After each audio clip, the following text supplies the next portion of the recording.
It's a high-tech conversation. And a low-tech topic.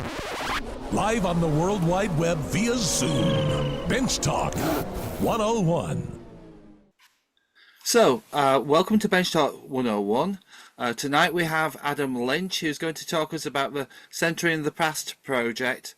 And I'm sure it's going to be a very entertaining and interesting discussion. If everybody can actually wait and reserve questions till the end, that would be appreciated, because it'll just allow Adam to just run through the presentation. So I'm going to mute everybody now. So over to you, Adam. Hello everyone, welcome to my workshop. Hope you're all having a good evening. My name's Adam Lynch and I run a company called Whittaker Bespoke Carpentry.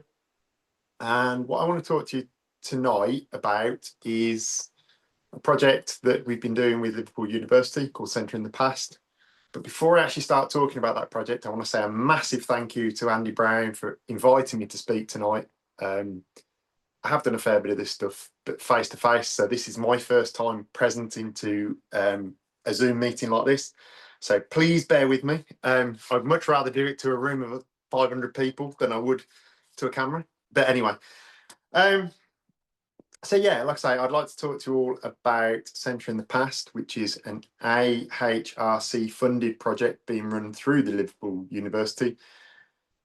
Which grew out of conversations held between Glenn Cahill-Bretzin, Alex Buchanan and Nick Webb in 2024 about the missing link in their into their investigations into medieval ribbed vaulting at Chester Cathedral. So during these talks, the missing link was deemed to be the involvement of carpenters and stonemasons and actually the timber frame centering that was used to create the actual stone ribbed vaulting. So these sections of stone are sort of like that, you know, that they come down to a nice shaped edge. And while Glenn does have a foot in both camps, he's a very much a practical academic, and I can prove that, and I'm going to prove that tonight with a photo in a minute. The team also wanted to bring on board the expertise of master craftspeople, so who could give they wanted us basically to give them much more insight to actually how the job itself was done, not so much the final result. And obviously they've got an awful lot of data from their scanning of the vault, the laser scanning and that sort of thing, so they can see the construction in vast detail. But it was actually how they were constructed they wanted to look at. And I think partly sparked by sort of builds like Gedalon and things like that, that, you know, this medieval, how did these guys do this stuff in the medieval period is becoming very much an interesting topic to people. So at this point, enter Rachel Ragg, the stonemason from Lincoln Cathedral, who is on Instagram as the Ginger Mason, I believe. Pete Eales, a fellow carpenter, and myself, to combine this academic research with lived experience. So certainly Pete and myself, and Pete more so than myself, we've done a lot of interesting work over the years, and Pete's done a lot of curve work, you know, Belfast trusses and all sorts of things. I've done quite a bit of building conservation and that sort of thing, and sort of been on farm all my life as well. So lifting and moving things is very much part of my day-to-day work. And it was around this time Liverpool Union themselves were in contact with Chester Cathedral's archivist and the works department, who were excited to see how the project might feed into their conservation and culture of care policies, which led to the project focus actually ending up on a set of 13th century rib vaults in the chapter house, which was where the case study is going to be. It's about now in this talk that Glenn and I sort of met for the first time. You know, we'd spoken on the phone for hours at this point, but actually we met over lunch, and it was one of those lunch meetings. I think when you all get to see Glenn talk, you'll realise that Glenn is the sort of bloke that it's very hard not to like. And we sat for 3 or 4 hours over lunch. He'd got a scale model. I'd got the Richard Greenlee carpentry and joinery books, which actually feature on rib vaulting. And we just went backwards and forwards with ideas. And we went from, we were going to build a fairly large scale model to, no, let's just build a full size one. And the project, the practical side of the project was then born in Farmers Fair in Stoneleigh, at Stoneleigh Park. We sat there with lunch. So yeah, it's I sort of said yes, we could do it with the help of some friends and the Carpenters Fellowship and one or two others. I said, yeah, we can do that. And anybody who knows me well will know that I very much have that kind of attitude where, yeah, I can do that. And generally, by the skin of my teeth, I pull these things off. It's not very often when I say I can do something, I don't do it. Sorry, guys, I'm having to read this a bit. I also suggested that we could do it actually using medieval methods. So the craft of hewing, which was very much in the spotlight following the rebuild at Notre Dame. And I know for a fact that we have some very good hewers in the UK who are excellent hewers. Marlon Hendry being one of them, who came and taught actually on the first stage. So having convinced Glenn that we could do this, I sat and listened to him tell me what the time frame was. At which point I sort of, oh my God, what have you done? Because the timescale was incredibly tight, I was hoping to hand over a ready-to-go project to Tim Potts at the Carpenters Fellowship projects. Tim is a very busy man, and it just wasn't going to happen in time. So I then committed to a project that had to be done. Glenn had put all his eggs in one basket. I was the contractor on that job, and it had to be done. Pete thankfully came on board and said yes, he would help me with it. And this is where the idea of actually doing this as a group project came about. So having decided on a venue and found the logs and everything else, I needed to make it happen. And I did start talking to friends, all of whom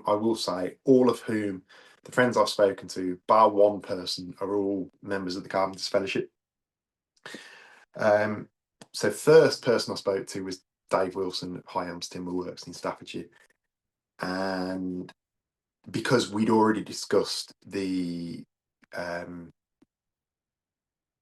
potential of holding an event near his workshop in Staffordshire, and knew that his landlord Nick had got some logs, oak logs that Dave's own father, Roger Wilson, had actually sold to him. So we set the date in stone, the 23rd and 24th of May 2025, and we set about chucking invites around to people that we knew would be interested, and also on the Carpenters Fellowship socials, so it went out to a wider area, and also my own YouTube channel and my own socials. So give me a second, guys, and I will just start a screen share.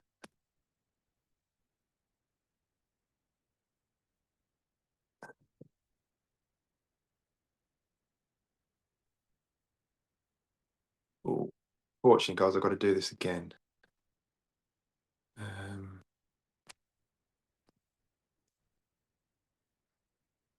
Give me 2 seconds, guys, to sort this out.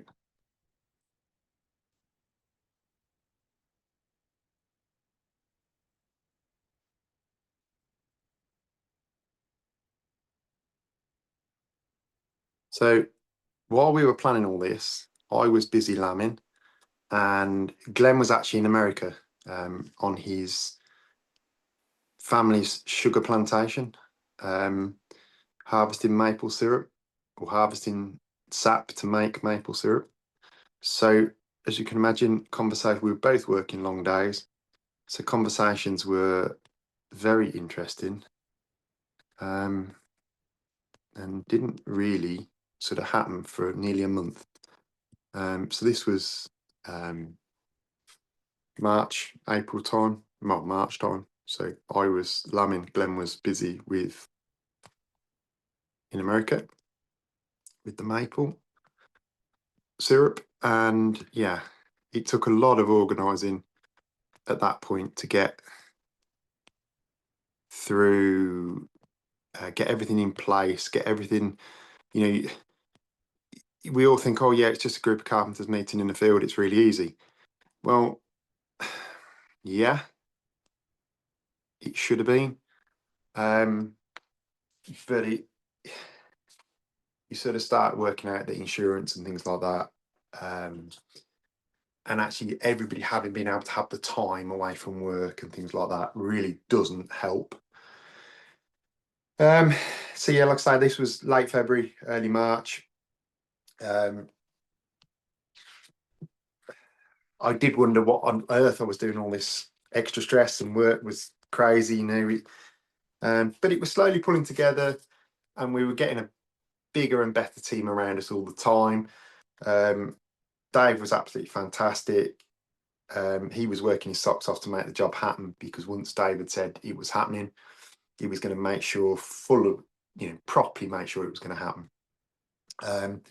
Pete Eales was in regular contact with me, on a weekly basis to say, could he do anything to help? Did we need anything? And also I've got a very good friend, Paul Hook, and he was regularly on the phone, listening to my more than slightly stressed rants about what was left to do, what needed to happen. And I'd also at this point asked Marlin Henry to come and teach, as Marlin had not long returned from Hewing in France, where he'd been on the Notre Dame Cathedral rebuild. So May was soon with us, and we'd found 25 willing volunteers to help convert the logs and beams, just as it would have been done in the 13th century when the original centering was produced. We had people from all over the UK, as well as a candidate from France and another candidate from Canada. We took 11 new hewers on the first taster day on the Friday the 23rd, and taught them the basics of setting out logs using dogs, and actually how to set out the lines that you hew to. And we did use spirit levels and modern chalk lines for this, because it was just such short notice. I didn't have time to sort out plumb sticks and things like that. At this point, I jumped on a log and started actually making some joggles and splitting off for the students, so they could see what was going on. So I'll show you some photos now of the process of hewing. So this is the site we chose. This was the day Dave and I were setting up the logs, as is this. So this is how it was an empty field, and we set some big bunks up to get us logs in individual stations that were far enough apart to be safe for 25 carpenters to come on and have a go. So obviously this is the poster that you've all seen. This is for stage 2. We'll discuss that in a bit. So then this is the field we chose. We started with bunks like this one, and then we flipped them up to this one, and we had the logs set up. Dave and we set those up one Wednesday, I think the Wednesday before the event. And it was one of those jobs. We went to choose some logs, and the farmer said, oh, let's just put them out ready. And so that's what we did with his telehandler. So then the axe work began. And you'll see here, I'll get a better shot in a minute, but by joggles, we mean vertical notches in the actual side of the log. So you can see here, this is Ant. He's cutting. He was one of the new hewers, and he's cutting vertical notches to a string line by his toes. And the logic is that you cut these notches as close to that string line as absolutely possible. And if anybody's ever studied timber frame buildings and sees what look like knife cuts almost across the grain, it's actually from this process of joggling, and it means that the strike of the joggle, the very last stroke of the axe, was just a touch too deep compared to the string line. But we're aiming to take them off and just leave a few millimeters of log left. We then split the gap between the joggles. That's a facing photo. No. And we tend to then split off, as you can see there. You can see in this photo very clearly there is a couple of horizontal axe lines. They were just a touch tight, and they hopefully will be removed with the finishing axe that is being used there, that Carl's using. One of the other things that came out of this project was we had a massive array of different types of axes. There were French, German, Austrian. There were also American and English axes there of various different types. I think there was 20 patterns of actual finishing broad axes. So we then get to splitting off, and once we've split off, we can start with the finishing axes. Now this is an American pattern, quite a big axe, but this is an American broad axe. So this stage now we're on to is the final stage, which is dressing or facing to the finished dimensions. And like I say, it's done using a broad axe. But unlike a side axe for green woodwork, that would be, so the edge of a traditional English side axe that's used for green woodwork generally is wider than the piece that you are working on. When we are hewing, we have the opposite. The axe face of the axe is smaller than the piece of timber we're working on. So the back of a broad axe must be curved in both directions. And so the back of the axe should sort of rise up into the center of the axe in both directions. Because otherwise you cannot take a planing cut. If the back of that axe is concave, they are an absolute pig to work with. And I actually sold a Grand Spores because it was concave on the back and it was just awful. And yeah, you're just not going to get an acceptable finish. So these broad axes, as I say, come in many shapes and patterns, ranging from very basic thin-bladed early axes, which there is a photo of a bit later on, to large-headed European goose wings, which are a bit lighter, you know, sort of 3 pounds, 4 pounds-ish. And then right up to great big American broad axes, like the one in the photo. One of mine is 10 pounds plus, one of my American broad axes. So yeah, they get to be very large. So then on day 2, we were joined by some of the UK's finest hewers. This photo here I dropped in because it captures the kind of thing that Helen Clark, the photographer on the project, she's just one of these people that captures action. I was actually recording a YouTube live video at this point, and she's then photographed me filming down. So yeah, all of this captures the atmosphere of the event really well, as does this. This is Marlin taking a well-earned break. So there you go, that's the field of action. This, I think, was on the Sunday morning. And like I say, on the Saturday, we'd had 25 super hewers. Like I say, Marlin had been everywhere. Tom Wright from up in Cumbria, another fantastic hewer, and young Ollie, who there is a photo of later.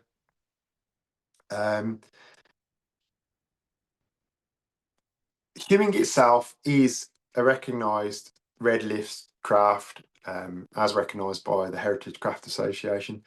So it's fantastic to pull together some of the UK's hewers. Events like this are so important for sharing skills and knowledge, really, for both those of us who've been hewing for a while, for professional development, because those of us who are doing more can actually give tips, or we can try different axes and things like that. But also,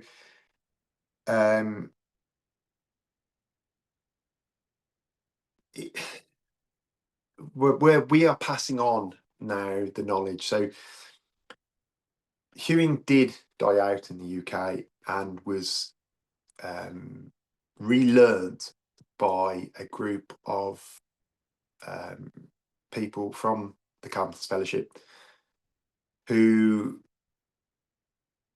I'm thinking of the likes of Henry Russell, John Russell, and Tim Potts and the likes, who have all spent an awful lot of time doing events in Europe with other carpenters where the hewing wasn't lost, so they could relearn the skills. It was those carpenters who then taught my generation how to hew, and it's now important I teach the next generation of hewers how to hew, because otherwise that skill set will be lost again. It's very much a practical craft that has to be taught hand to hand. You're not going to learn it by reading a book or sitting in a university lecture. You've got to get out and swing an axe to learn it. And that is one of the other reasons I agreed to take this crazy project on, was it offered a chance for craft workers like myself to forge strong links with academics, and it will be used to shape conservation policy in the future. I mean, as craftspeople, how many working craftspeople are in the audience who moan about architects, engineers, building inspectors? You know, by building links with these academic people through projects like this, we can prove that both worlds actually need each other. You know, we need the building inspectors, we need the academics very much, just as they need us as practical workers to actually do their jobs. And by doing things like this, we can prove that these links are, you know, and these both worlds need each other. Just like in the 13th century, when these vaults were built, the carpenters, the stonemasons, and the blacksmiths all needed each other. You know, those three trades, they are very aligned, and generally one can't work without at least one, if not both, of the others. On the Saturday, the weather was changeable, but it didn't stop us. We had an excellent time, and we converted about 70% of the beams that were needed. We certainly did at least 2 faces on every single log in the field. But at that stage, we hadn't got all the information we needed, like the geometry required. So we couldn't lay out the things like the main king post, because that's going to be a 300mm diamond. So currently it's a 350 by 350mm square post. But we're also going to waste the center down, and we're going to narrow it down to make it easier to lift and raise up at Chester Cathedral. So then Sunday, after a really good breakfast and a couple of hours of work done, some of the carpenters with the longer drives, they all sort of left, and with a quieter site and most of the work done, it really was the perfect excuse to break out the musical instruments, and we had a very impromptu music session. Those photos are a bit later on, but I will show you that as we come to them. So you're looking there at a curved section beam. Now, that was originally dressed, I think we were going to use it as part of the actual curved centering itself, and we may still do that, but it may actually go in as a curved brace instead. Pete and I are sort of in talks as to what we're actually going to do with that.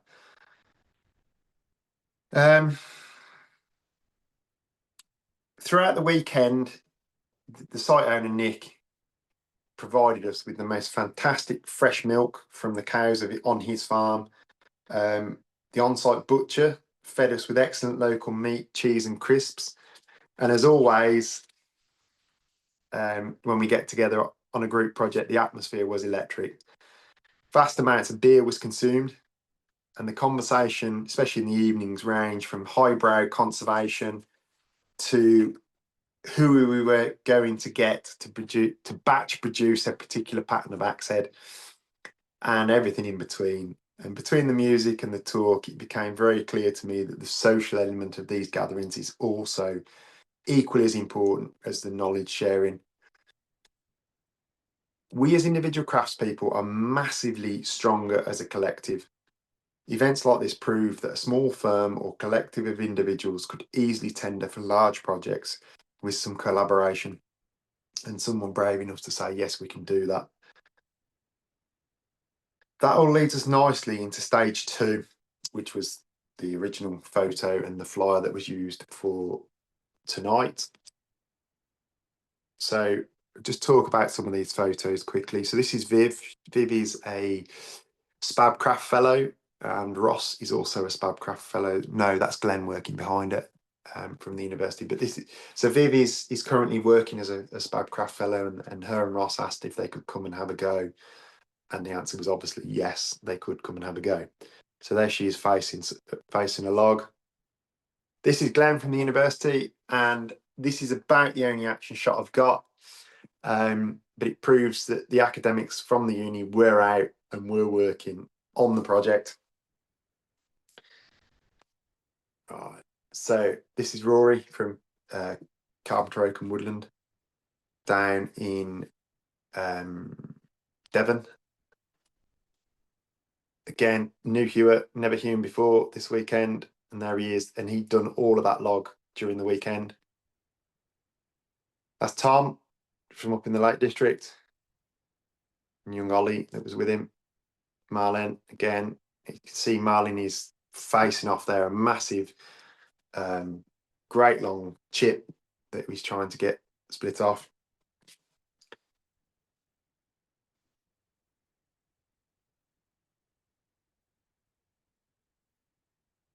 So again, these are the guys. This is Jake and Carl from Oakley Frame Buildings. They're just joggling I think a third or a fourth side of their log. And Joseph, some of you may know, I think he's a regular here. He came, there he is, again facing. This is Emilio, the French carpenter who came over, again facing. Ethan, Oakley Frame Buildings apprentice. So there's myself actually joggling. And I think this was on the Saturday because I'd still got a blue t-shirt on.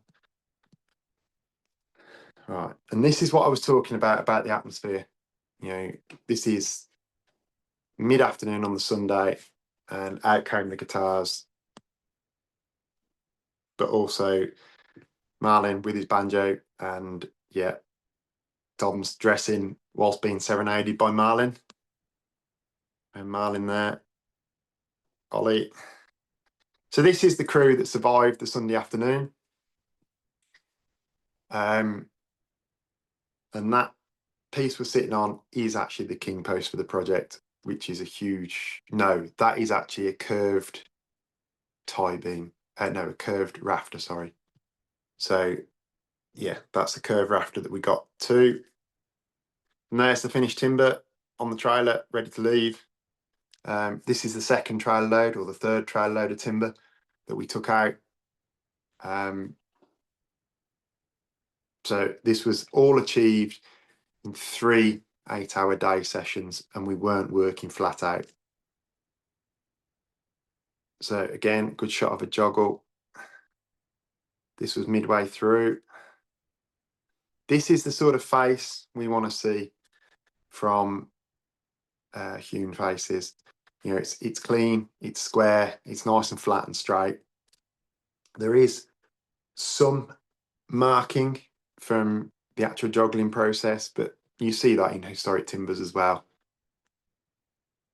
So there you go, a field full of clean, freshly hewn logs or hewn beams. Again, that's us all on the Sunday. So yeah, that's some more finishing. I'll just run through these quite quickly.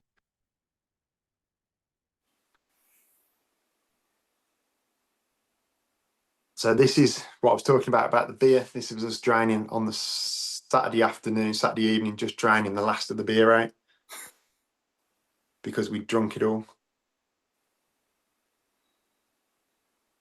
Right. This photo isn't related. This is the last shot. So this is the playing collection you can see behind me.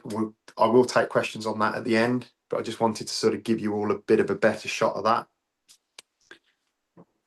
Right, I'm going to turn off the screen share and we'll go back to the main body of the talk.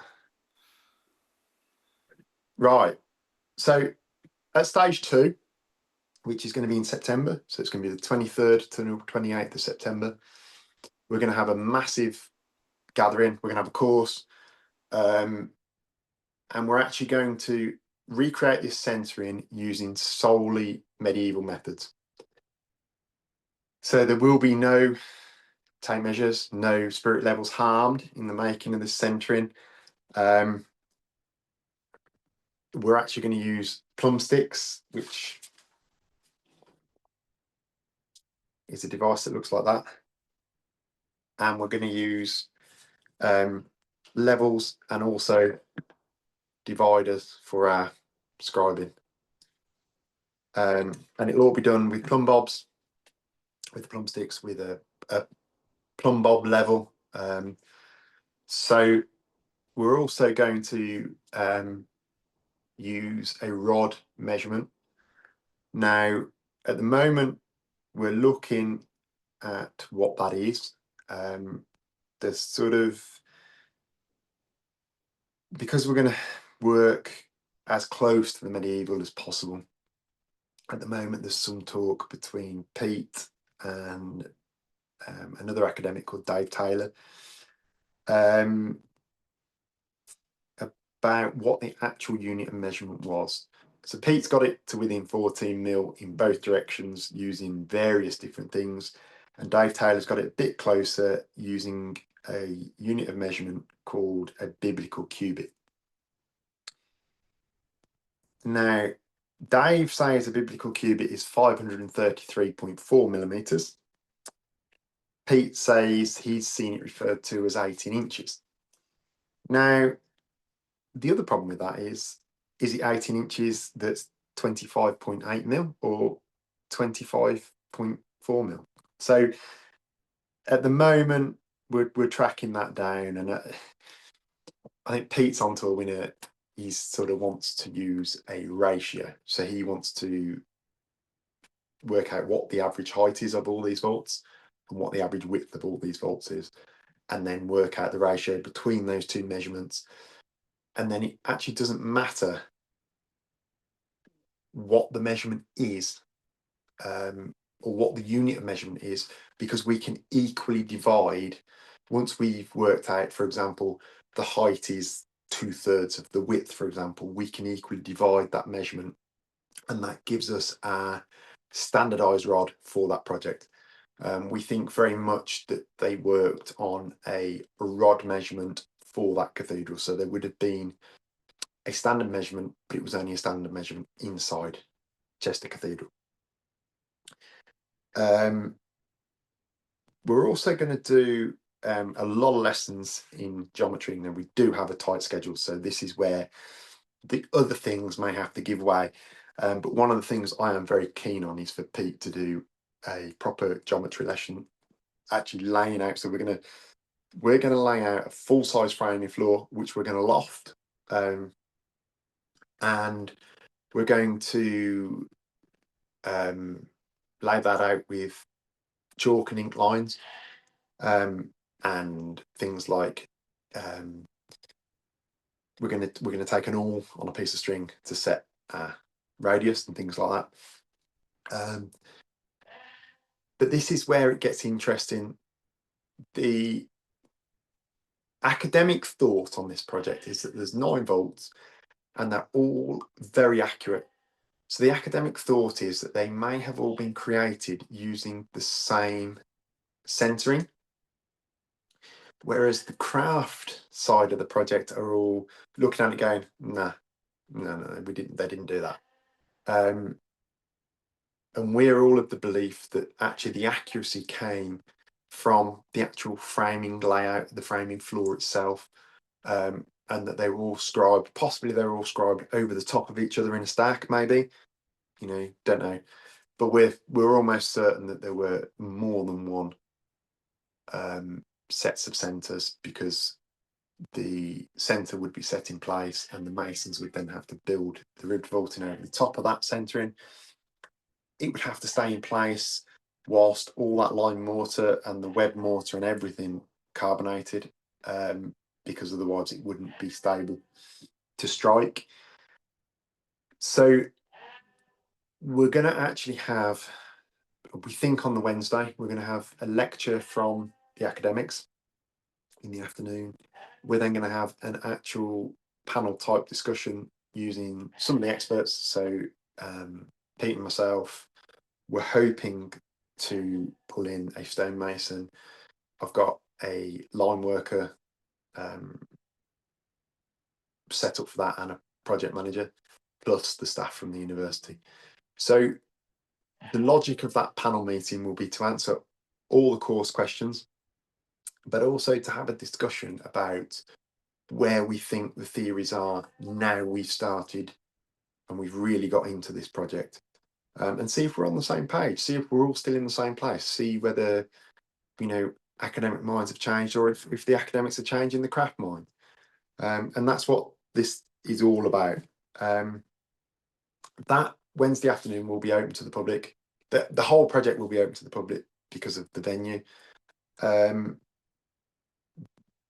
if you wanted to come and watch that, let me know, and I can definitely make arrangements for you to come and watch the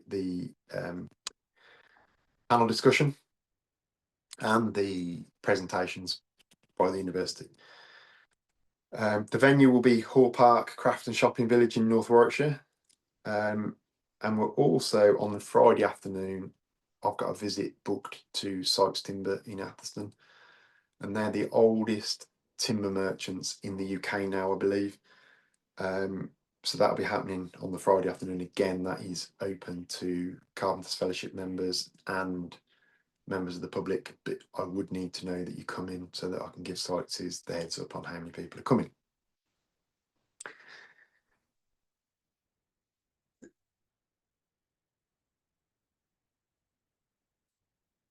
Right. So as I said, by building this frame full scale as a full replica, we're trying to prove or disprove any theories, be they academic or the craft theories, of how they were built. And like I say, one such theory I'm keen is that they were all using the same centering, and yeah, I don't think they were.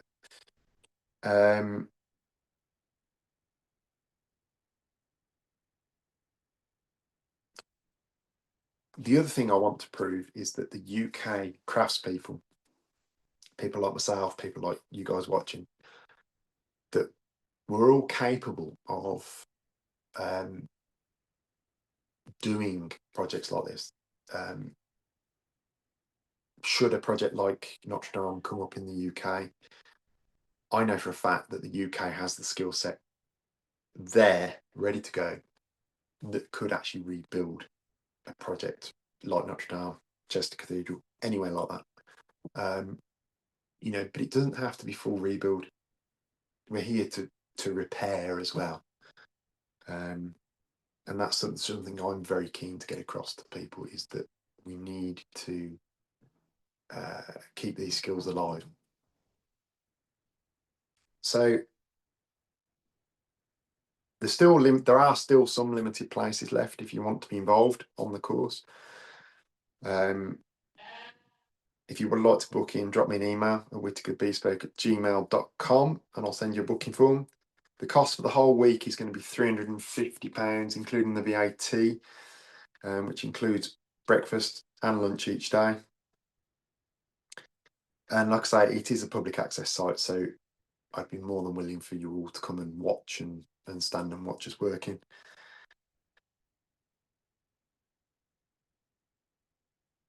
As a closing, I really do hope that this project will help to drive any future collaborations between both academics and the craft workers and the craft sector itself. And in general, how we look at and interact with individual trades in new build and historic work. You know, there's a reason the village joiner shop, the blacksmith shop, the mason's yard were always close together in the centre of the village, and that's because those trades needed each other, and that's as true today as it's ever been.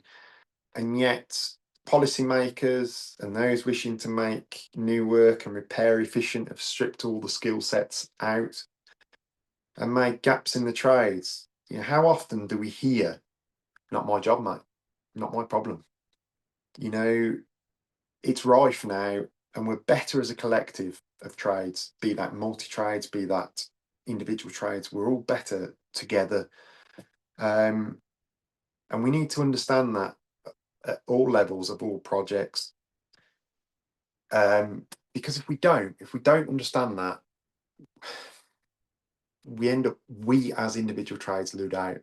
You know, how often do you hear of plasterers, you know, filling Sparky's boxes because the Sparkies haven't took the cables properly?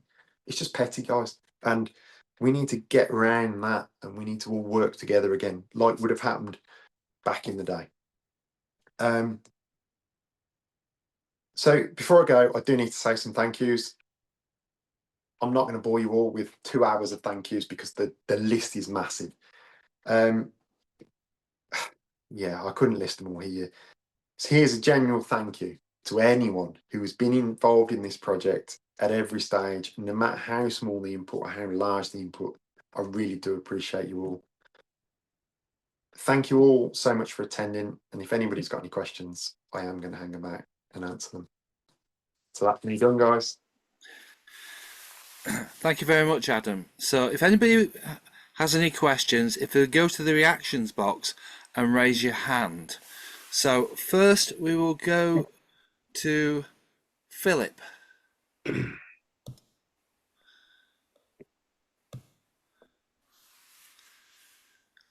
And you'll need to unmute, Phil. Right. Oh, hi, Adam. When you were talking about the measurements for sorting out the in the cathedral, Yeah.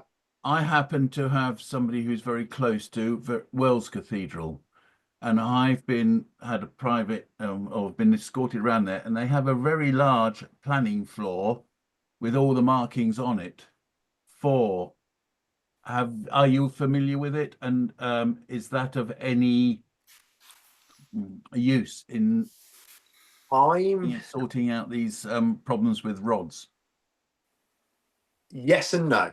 I'm not familiar with Wales, although I know a lot of the guys from the Carpenters Fellowship have visited Wales on numerous occasions and had some very sort of backstage access visits. It sort of proves my point, though, that if they've got a framing floor, is it a modern framing floor? No, it's 13th century. Yeah, there you go.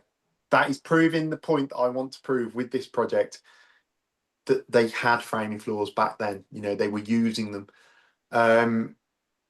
And the problem is, or the problem we think is, that each individual cathedral build would have had its own rod, as it were. They would have had its own unit of measurement that would have been specific to that cathedral. And that's just what we've got to track down now, or work back through all the masses of laser scanning data to to just fine tune that last measurement. But yes, a visit to Wales may be well worth it at some point. And the other thing to sort of make note of is that, from what I understand, that the masons and that in Wells Cathedral, their marks and things have been found all over Europe. Have they? So it proves that qualified or significantly qualified craftsmen were probably, to an extent, itinerant. I very much think that's the case, yeah.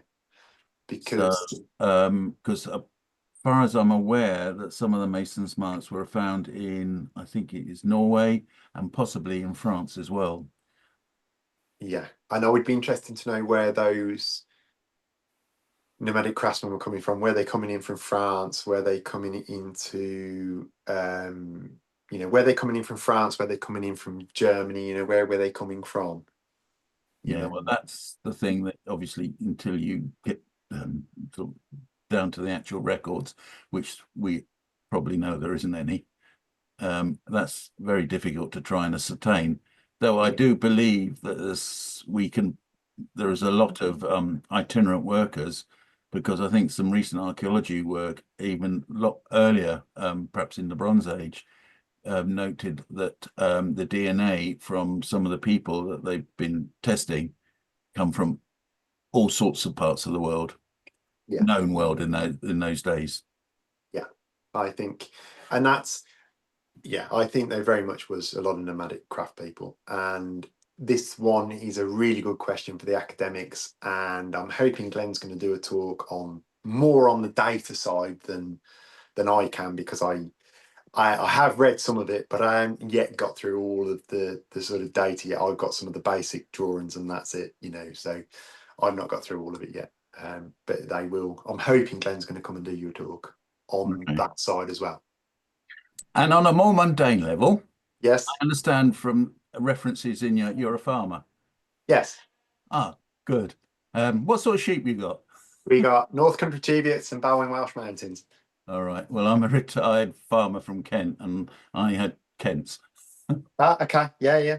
So yeah, my dad was born and brought up in Canterbury, so I spent a lot of time down there. Yeah. Anyway, good luck with your project. Thank you. I'm really quite, impressed.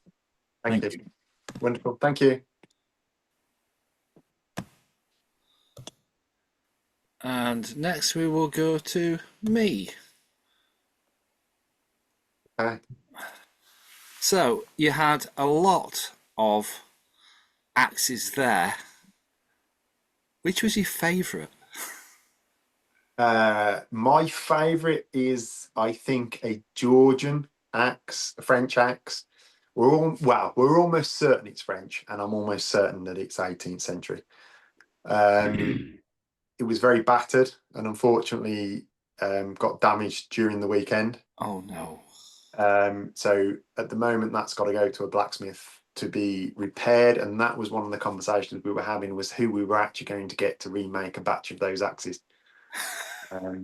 Yeah, I'll send you a photo of it to put up on the Facebook page and the Instagram page, and you'll understand why it was so well liked and well used. Sure. No, that's great, and that, as I say, that was just my question. When you get so many axes together, it's a case of, oh, I know it's a bit like picking your favourite son. Yeah. Well, I swing a 7.5 pound White House for joggling and splitting off. I then tend to use a lighter English pattern hewing axe, a broad axe. But this French pattern axe, it's almost an L shape. It has a big long socket with a curve in, and then it's almost an L-shaped head. Wow. It really is a fantastic axe. Thanks for that, Adam. No problem.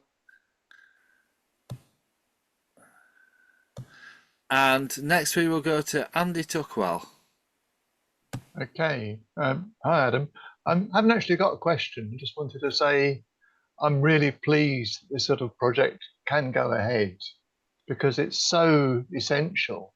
How are you going to maintain old buildings if you don't have people with the real practical proven knowledge. Yeah. Yeah. And, Yeah. and where you can't build your own cathedral to practice. So it's great that you've got a real one where you can contribute. Yeah.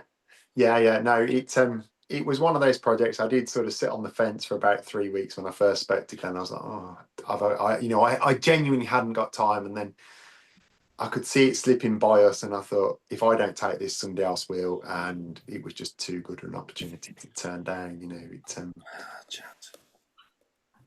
Yeah, well done. I shall watch it with interest. Thank you. Yeah, good on great. you. Thank you. And enjoying your YouTube videos as well. And Brilliant. Yeah. plain talk and stuff. Yeah, I've had a week off. It's just been too busy, but I'm in the process of recording one for Sunday, so there will be one out Sunday. Yeah. There's no substitute for real knowledge based on using the tools to do the job. Yep. Thank you. Thanks. And next we'll go to Anton. Oops, I've removed the wrong one. Sorry, Adam. You removed me. First, thanks for an awesome talk. And where is Andy? There we go. Where's Andy?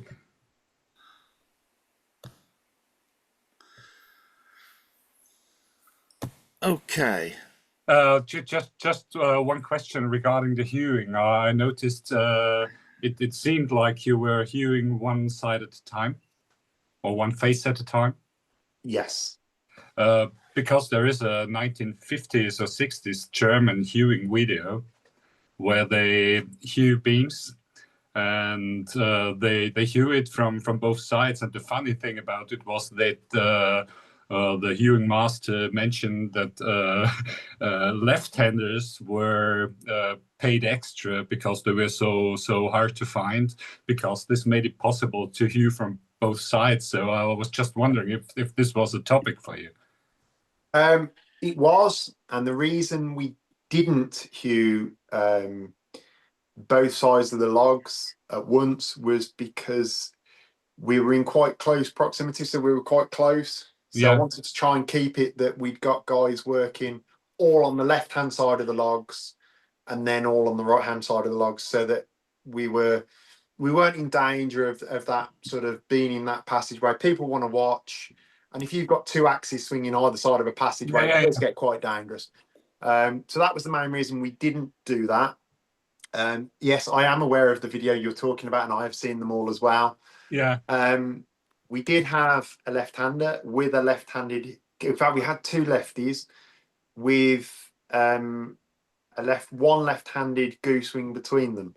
And it was quite interesting because Gavin and Ethan are a father and son team, and it's fantastic to watch them work because they're so in tune with each other anyway, because they're father and son.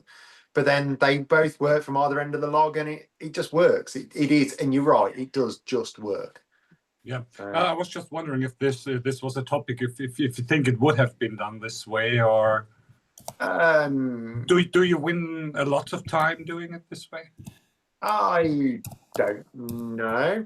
I would like to say we definitely there was definitely a evidence that having guys facing from either end works really well. Whether juggling one side or juggling both sides and splitting off both sides is equally as quick, I don't know. I wouldn't like to say. But does academia see this on the logs if it was done this way? I don't think they've studied to that detail. Okay. To be honest. Yeah. Because there's no evidence on the centering that we're working on at the moment.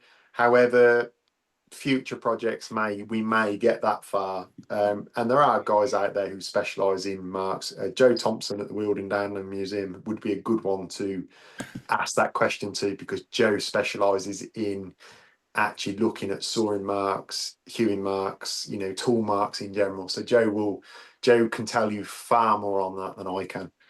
Yeah. But just thank you for a wonderful talk. Was great to see and listen to you, and you did really well doing it on Zoom. I know how naked it feels to talk to bloody screen. As I said at the start, I would happily speak to 500 people in a room Yeah. because you've got feedback from the audience. Yeah. You know when they're not enjoying it. You know when they are enjoying it. You can feed off the crowd. You can't do that with Zoom. You know, it's no good. And then when it starts popping up that people are leaving, and I'm like, no, what have I done? You know, so yeah, it's definitely better. I prefer live speaking than Zoom speaking. But you did really, really great. So thanks again. Thank you. And greetings from Austrian, from someone who has some Austrian viewing access. Yeah. I've got a Muller and Sloan. Yeah. So yeah, that's my goose wing. So yeah, Muller does quite some of the old pattern long ones too. So Muller is worth looking at. Yeah. So thanks. Thank you. Thanks, Anton.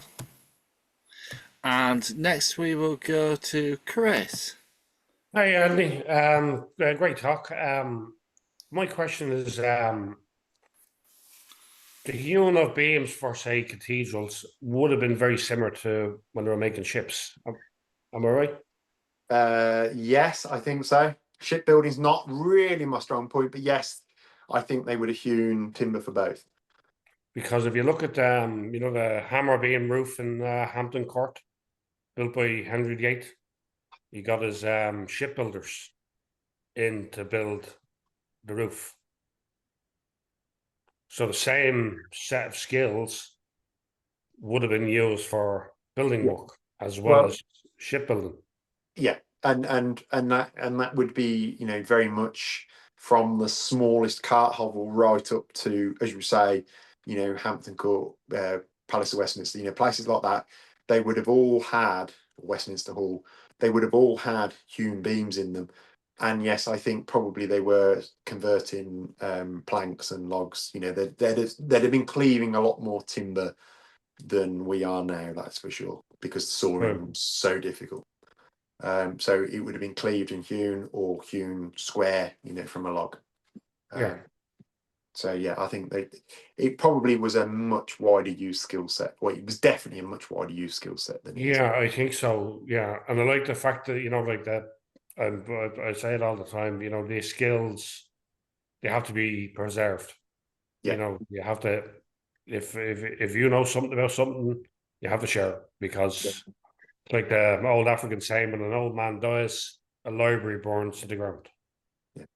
Yeah, no, it's very much true, and it's very true that we need to be keeping these skills alive, because what happens in, you know, 20, 30 years time, when my generation are looking to retire, you know, it becomes very difficult, and it's very difficult to relearn those skills, because short of going abroad where those skills still practice, which is what happened, it's almost impossible. You cannot learn some of these practical skills out of a book. It's like my first trade was antiques, cabinet making and restoration, Francis Street, Dublin. Like there was everything. There was hundreds of guys. There was polishing workshops. There was tinsmiths. There was brass polishers. There was metal workers. There was everybody. But now, all gone. Yeah, and that's the problem. That is exactly the problem. And there's very, very few people left in Dublin that have those skills. And it was the same in Birmingham. You know, Birmingham was known as the city of 1,000 trades, and it's very much now there's nothing. You know, there's no trade work there at all. You know, and that's where a lot of these planes behind me were made. You know, a lot of them. You know, I've got quite a few Birmingham makers, and you know, you wouldn't find one now because there isn't one. I was more than the plane collection. I'm a plane maker myself. Right. Yeah. So, you know, it's good. It's nice. Oh, yeah, that was me. Great presentation as well. Thank you. Thanks very much, Chris. And next we'll go over to Scott Anderson.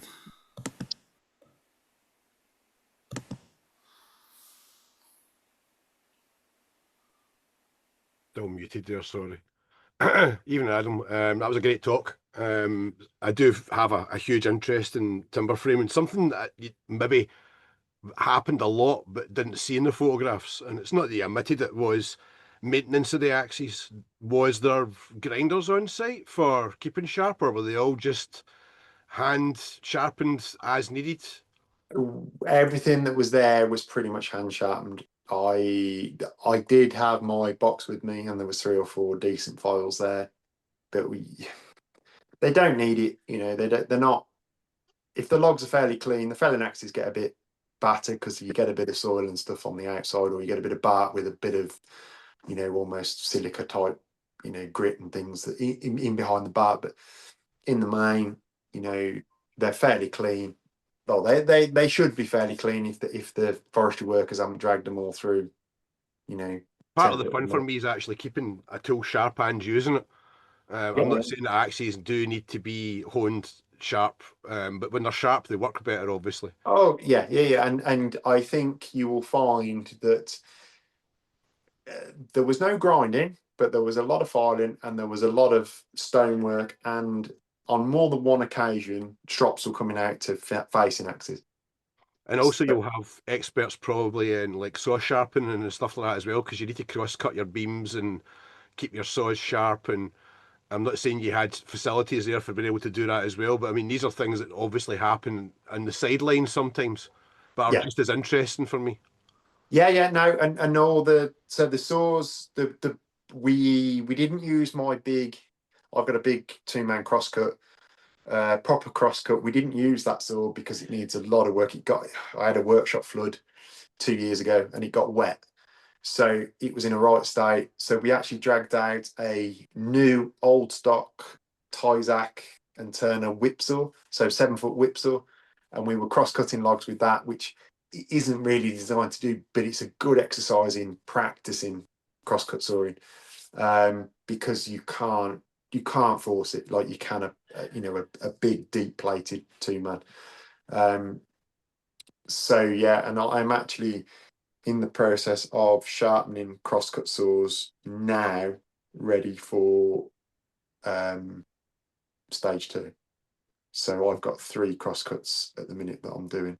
And when it comes to making the joints, is there going to be no electricity used? Will it be beam augers or beam drills and stuff like that for creating mortices? No chain mortices or anything like that, obviously. No power tools whatsoever. And it depends how much of an arse I'm going to be, whether I make them use a traditional spoon auger or whether I let them use my beam. I've got a beautiful wooden antique beam drill that was actually in a railway yard, and they were using it for drilling crossing timbers, I believe, crossing sleepers, for whatever reason. So yeah, I've got a big wooden frame beam drill which we will probably use for cutting mortises, which isn't quite medieval, but yeah, it's better than a T. It is nicer to use than a T-handled auger, Scotch eye auger, or a tanged auger with a handle.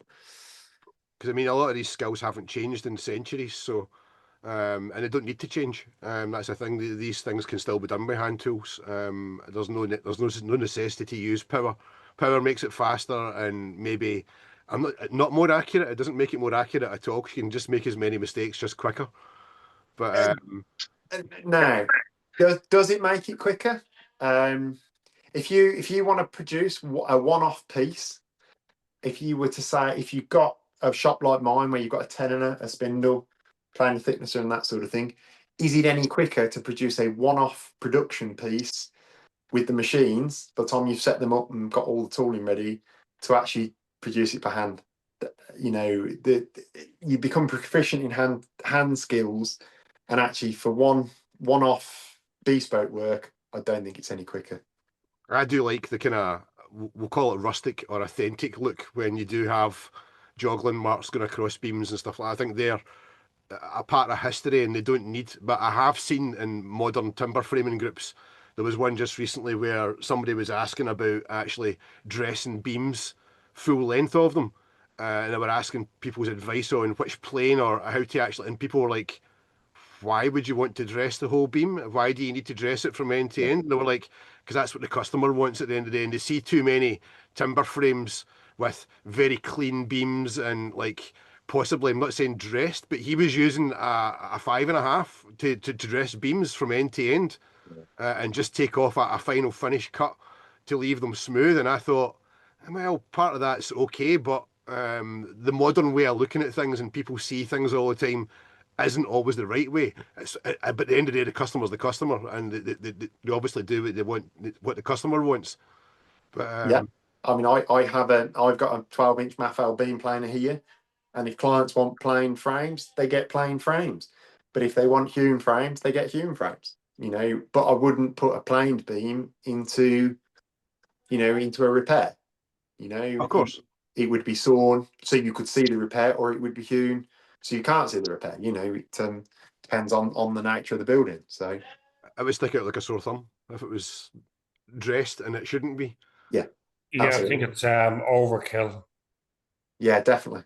Yeah, It's just everybody wants everything looking perfect and shiny, It's like and it just kills the whole look. it's like people's benches and stuff like that. I had a look at some of your videos, and you've got quite a traditional bench, and it's not like some of these YouTubers that have like hardwood benches and they're perfect, and they're all get like really expensive hardware on them and stuff like that. I'm quite a fan of a simple bench that works well. Even just using a planing stop or whatever you need to use to actually get something done. But you can tell a lot from people's videos and what they do. I've watched a few of your videos on using your planes and stuff. thank you. Yeah, I like a lightweight traditional English bench. No, not lightweight. I do like them fairly heavy because I'm quite a big guy. But you know, I grew up with a pine, you know, with a red deal bench. That's what Dad used, and I sort of stuck with it. You know, I didn't need to change it. I did go away from the record two rods and a screw vise for a while, but I've come back to them because they're consistent, they work, and what more do you need to know? You know. So when it Uh, comes to making the joints, I take it you'd be a fan of somebody using a 10.5 or even a 78 on the cheeks of the tenon and stuff like that. You'd be happy with them. watch the video of me splitting tenon cheeks. Watch the tenon cheek splitting video, and you'll see. You don't Yeah. need a plane. And to be fair, if you want to fine tune a cheek, yeah, absolutely. And certainly for framing, a 10.5 or a 10 is actually where I use a record 010 when I'm framing. You know, if you would just want to fine tune a tenon face, yeah, absolutely. But yeah, most of it comes straight off the saw. I know I'm asking a lot of questions, but I see a lot of talk about even pegs and people buying pegs that have been mass produced and they're sewn. Yeah. And from what I've seen, riven pegs are actually much, much better. Even if they're not straight, they'll actually be stronger. And when they're drawn right, and I'm assuming that's when you get to that stage, you'll have shave horses and stuff like that set up, and Yes. somebody making pegs probably non-stop for because you'll need a few, obviously. I think there's 30 odd at the last count, or 20 odd at the last count. I think there's not as many as you think in. That's not that many. But that would be an hour for me. Yep. When I get going on at the shave horse, that's an hour. But you can actually buy now truly riven pegs. A company called Hand Drawn Pegs, which is another Carpenters Fellowship member, Freddie Venables. He makes the most fantastic pegs. So you don't even have to make your own pegs anymore if you want riven pegs. You can buy them off the shelf. I think that's part of the fun, though. Yeah. And even taking a log, cutting it to length, and then using a throw to split it. Yeah. And then you've got square pegs coming off of that, and then you can obviously put it in the shave horse and taper it and stick on a couple of corners to make it easier. But that's part of the fun of making a timber frame at the end of the day. When you go to drive them in, yeah, of course they should be tight. They shouldn't be loose at all. Yeah. Absolutely. Yeah. No, I love drawn pegs. I love making pegs. It's a good exercise. It's a really good exercise in reading grain. So anyone who comes to my workshop new, that's one of the first jobs they will do. And the other one that I do, because it really upsets them, is I put them on the planer thicknesser. Because if they get it the wrong way round, I guarantee they'll get a terrible load of tear out. But yeah, you sort of set them up making pegs. And one lad, young lad, came from what is now the King's Foundation, Ed Jones.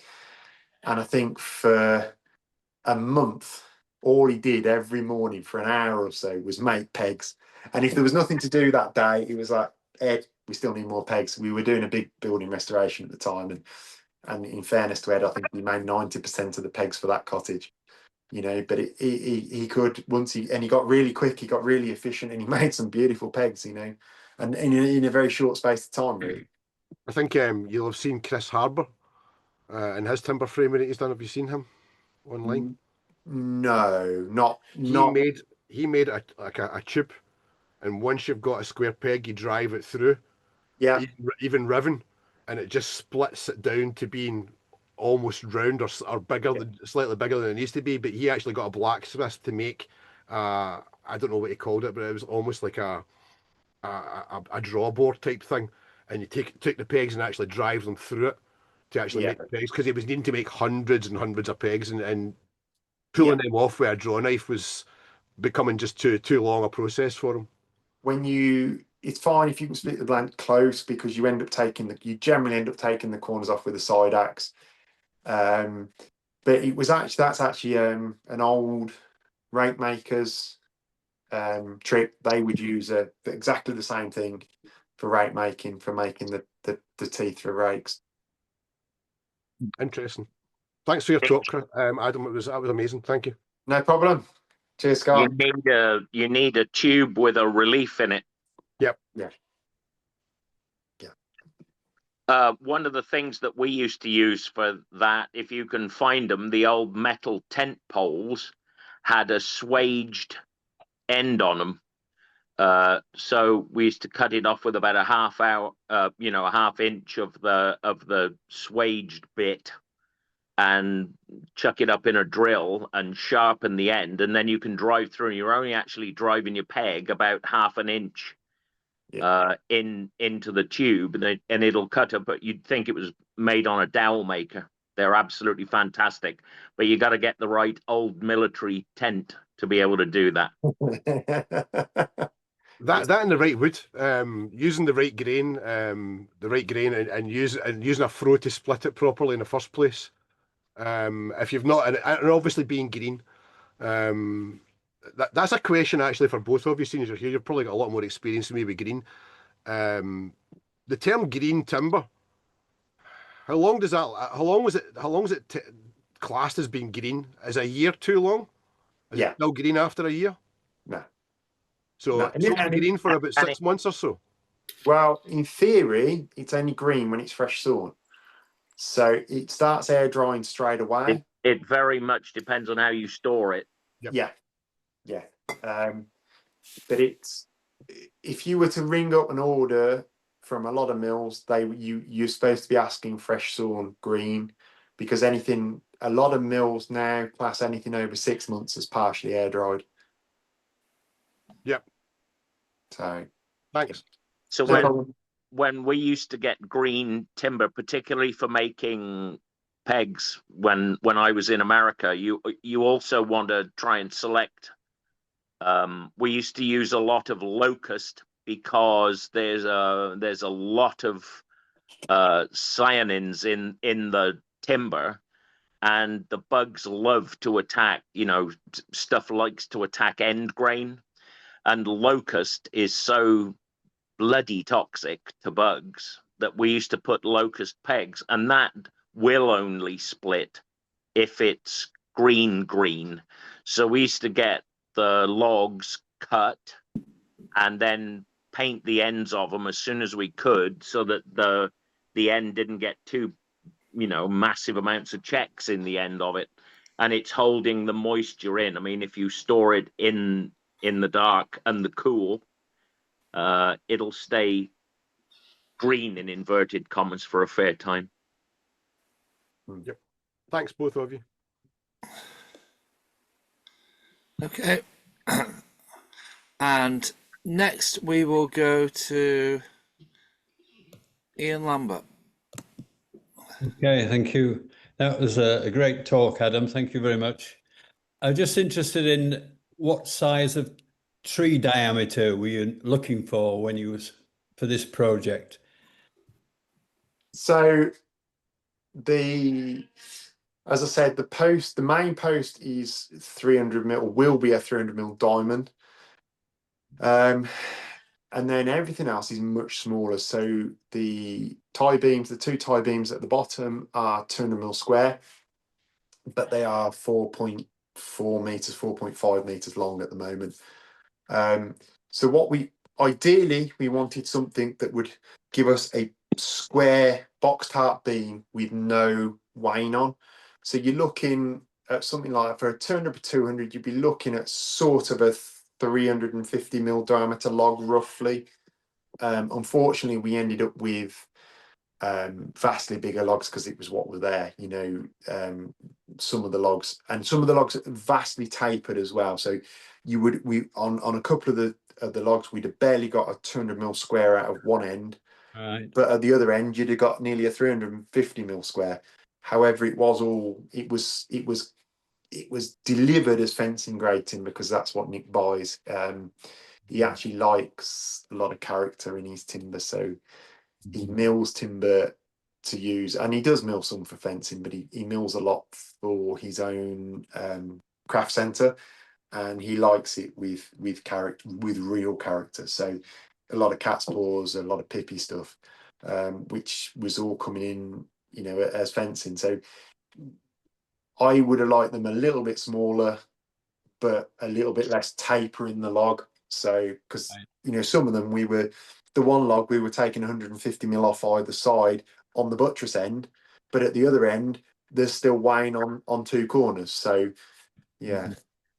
What I was thinking about was, you know, in the 13th, 14th century, you know, were they big trees still around, and would you get two beams out of one tree, or They and may avoid having the heart in the beam, you know? Yes, I mean they may well have done, but you end up then cleaving logs, and the bigger and older the log, the more difficult it is to cleave.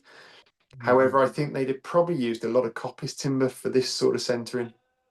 Right. I think they'd have probably used, you know, 25, 30-year-old things. Like, it wouldn't have been chestnut then, because I don't know when that was imported and grown well, but, you know, ash or oak coppice timber that was 25, 30 years old, you know, which is going to give you a good 6-inch log.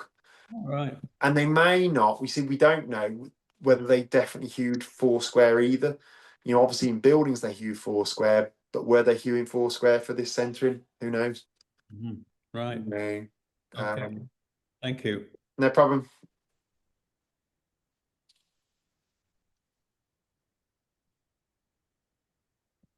Thank you, Ian. Now, does anybody else have any more questions for Adam? Just a quick question for the group. How many of you guys actually watch Adam's videos on a regular basis? I've just subscribed. I think there's a lot of us which have just subscribed, and Andy Tuckwell's got his hands up to say that he does. Just about to start. I know that Andy Brown has watched a few. I've watched the odd one. I mean, I did an apprenticeship that was a City and Guilds apprenticeship. I also did an apprenticeship through BICC, which was the British Institute of Certified Carpenters. So we kind of studied we did quite a lot of hewing, and the question about riving an oak log. I'm actually from Monmouth, and it's very close to the Forest of Dean.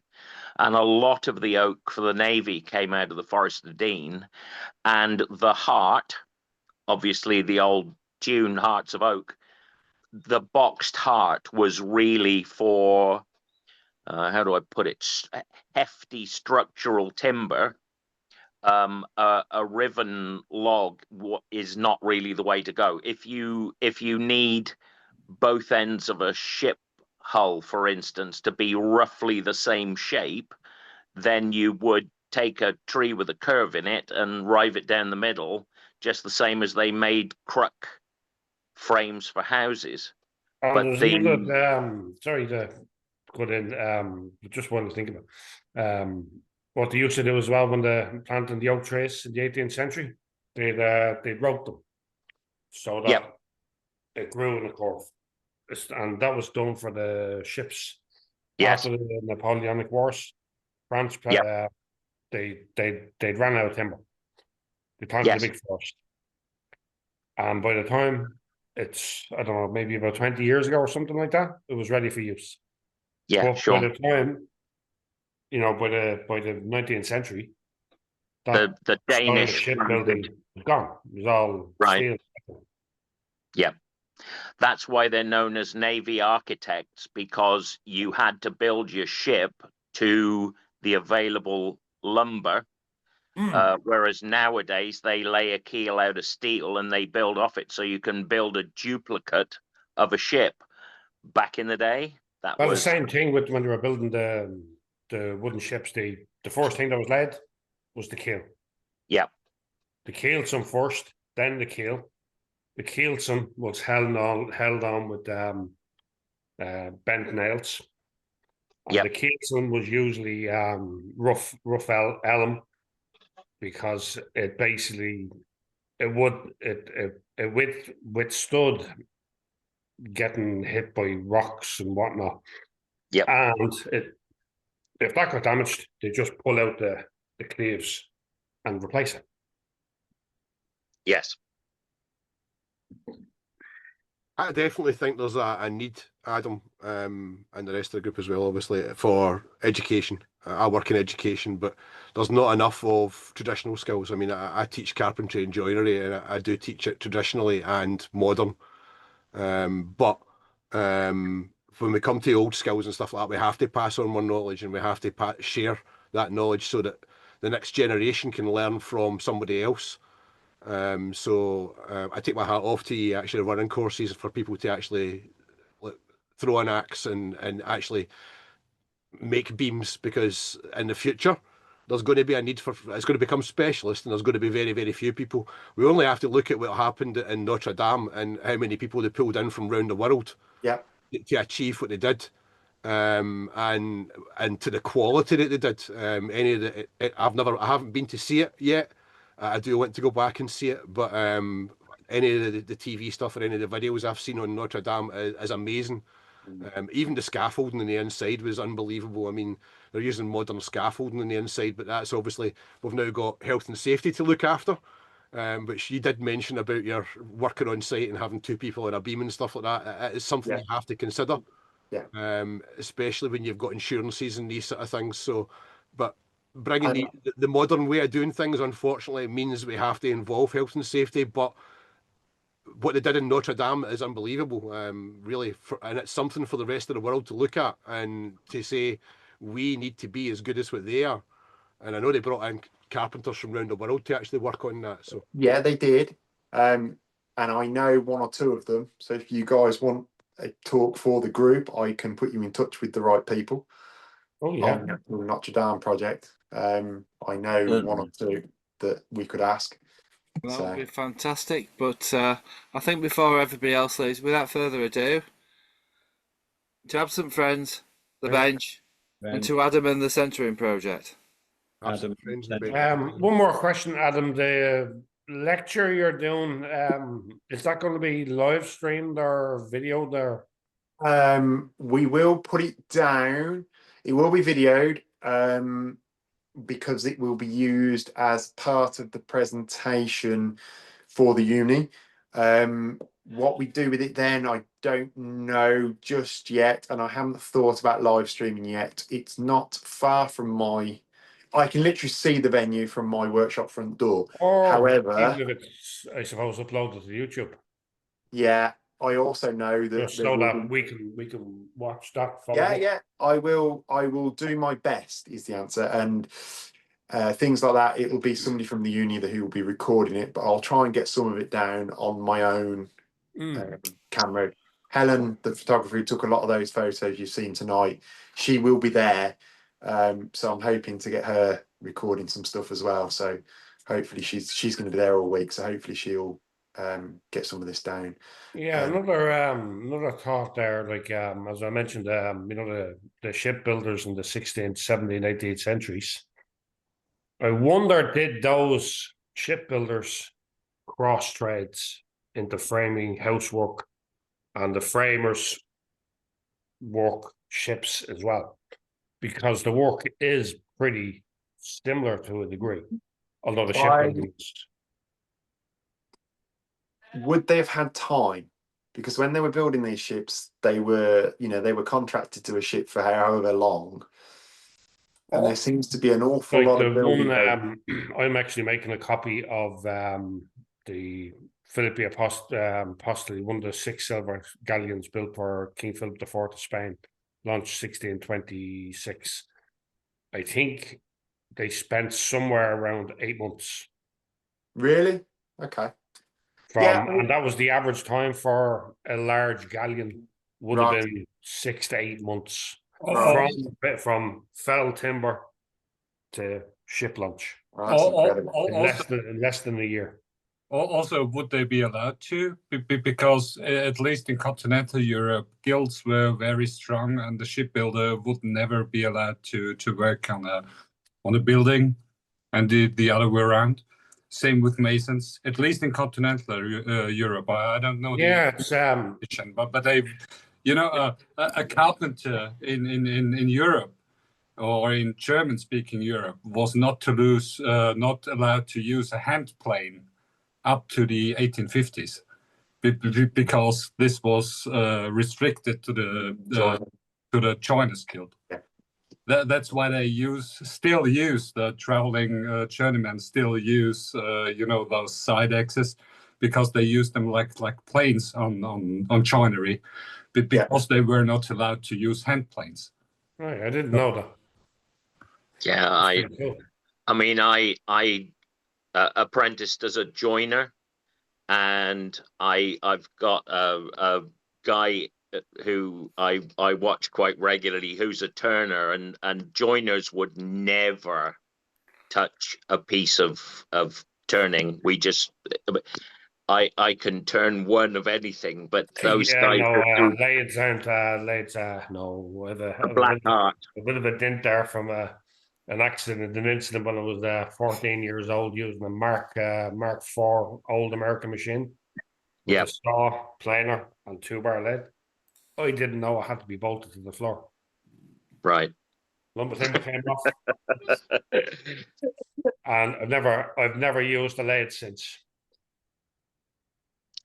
Yeah, there's too much to go wrong. On the joinery shop that I did my apprenticeship in, there was a sign above the door that read, "If it can possibly bite you, it will." And I can still count to 10 on all my fingers. I can't. Yeah.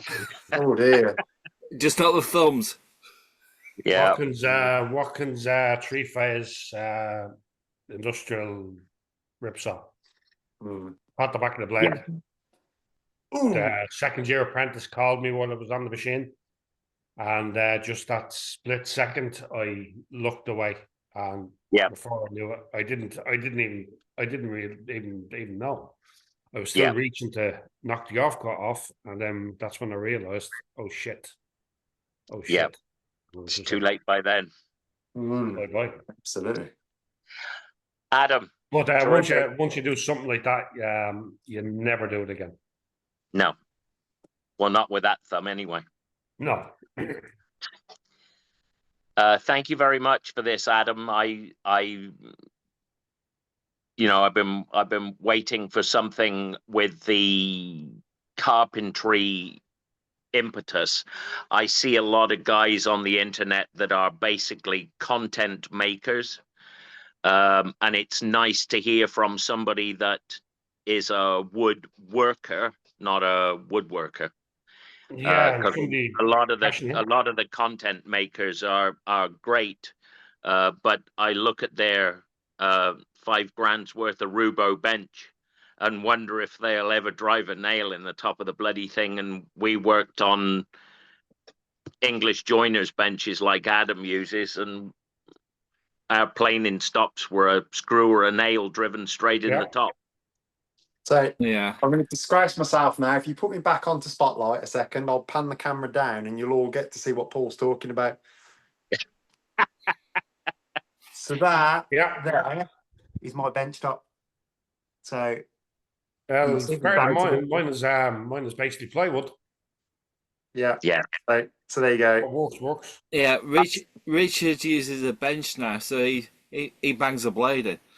Yeah. Yeah. Yeah. And it doesn't bother me And to then do that. there's the kitchen table as well. Yeah, I'm not that keen. I think there's a need for modern people to be influencing or doing woodworking. There's a balance. How people take modern woodworkers with fancy benches and fancy tools, and how they see people doing traditional stuff is down to them at the end of the day. They need to be using their brains when they're watching people, but seeing MD doing good woodworking, what I see as good woodworking, is always nice to see. It's quite easy to kind of judge people on what they use and how they do it. One of the things that I see a lot is even people just using good face and edge marks, and I'm not saying you use that in beam work, but good face and edge marks on timber is essential, and I see far too many woodworkers that don't really, I'm not saying they don't have a clue about good face and edge marks or how to actually lay out a frame. These things are kind of part of the basics of joinery that I see, and I'm not saying it's one of the first things when you're laying stuff out. It's the first thing I watch them doing, is how they lay out their joinery, and I kind of judge them on that a little bit. But well, without a face and an edge, you've got nothing to mark from. And you kind of do the same with a beam. You've got to start off with one good face, and then you've got to work on square, if you're working square, to a certain extent.